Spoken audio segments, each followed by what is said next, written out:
एगो नचनिए काजल कनिया के भुलाई गई।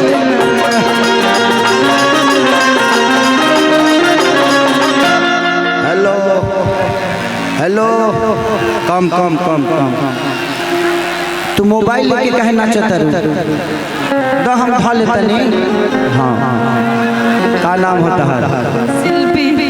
यूपी शिल्पी। आपका उम्र नाचने वाला नहीं है, आपको पढ़ाई करना चाहिए। बट ठीक है, कितना एज हुआ बेटा आपका? कितना एज हुआ? अभी खतरे में हो। आपका नाम? रवीना। नबीना। कभी ना कभी ना रवीना। I am Tandon. मैं चाहता हूँ कि एक बार ऐसा हल्ला करो कि पूरा झारखंड हिल जाए।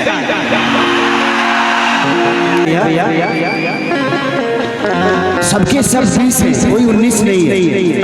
बच्चों भैया का यही काम भी है। कह रहे कि भौजैया का है, आपको इधर उधर कर रही है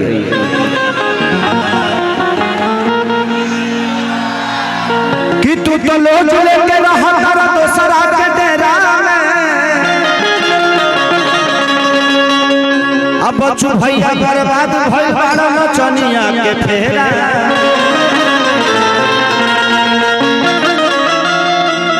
अपने पेन्ह सोना भौजी के पेन्हावता रचानी हो।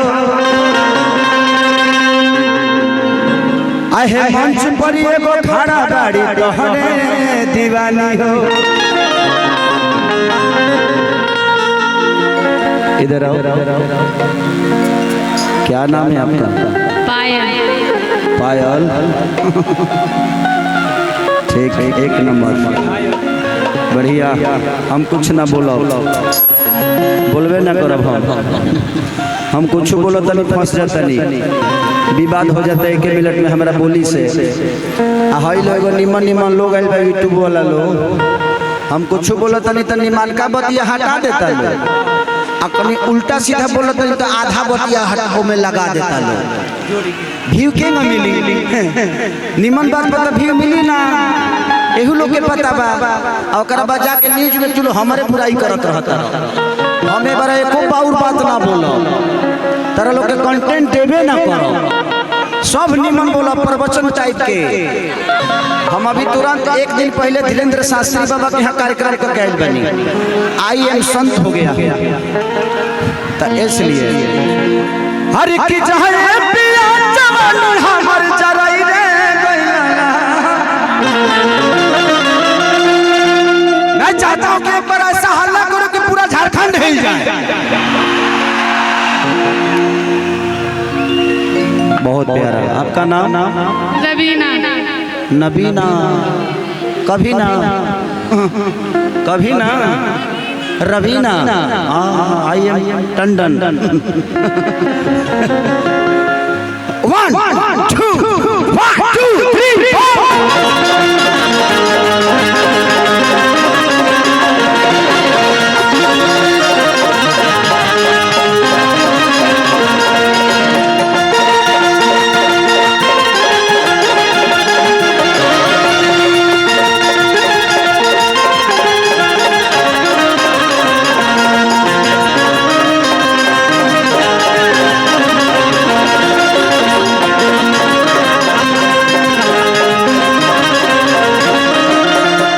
रवीना। अरे चाहे पिया जवान हमर जराई रे गइला ना।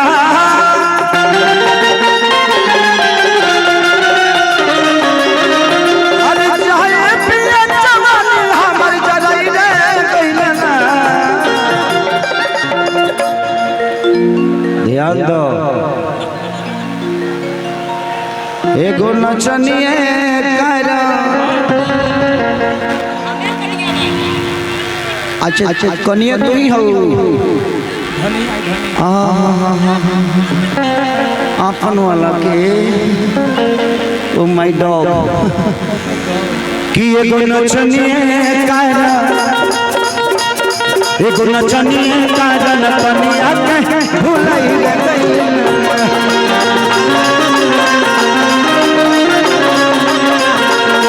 एगो नचनी कारण कनिया के भुलाई रे बहिना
हेलो कम कम कम कम तू मोबाइल लेके कहे नाचता रू हम ढा लेता नहीं।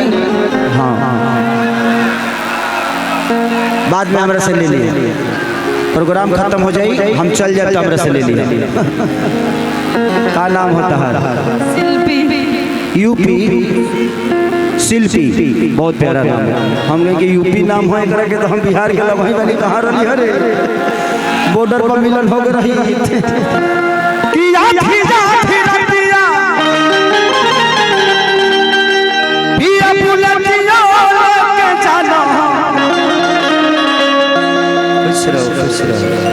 हो कर नचियो देखे जाना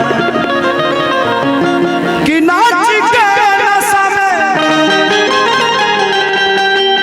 तू को रोटियां नहीं खाना रोटियों नहीं खाई। आपका उम्र नाचने वाला नहीं है, आपको पढ़ाई करना चाहिए। बट ठीक है, कितना एज हुआ बेटा आपका? कितना एज हुआ? अभी खतरे में हो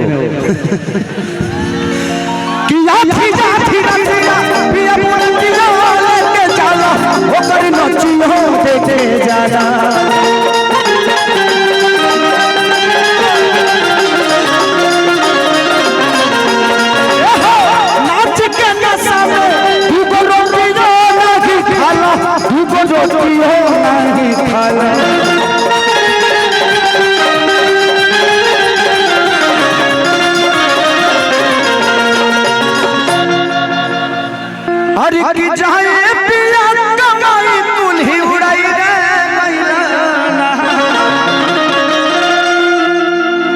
चचा चचा ए चचा है ना जी छोड़ दी रउआ बस के चीज नहीं खे राउर उम्र खत्म बा रउआ जाए भई में पे आ जाए कि जाए पिया कमाई तुलही उड़ाई रे मैना।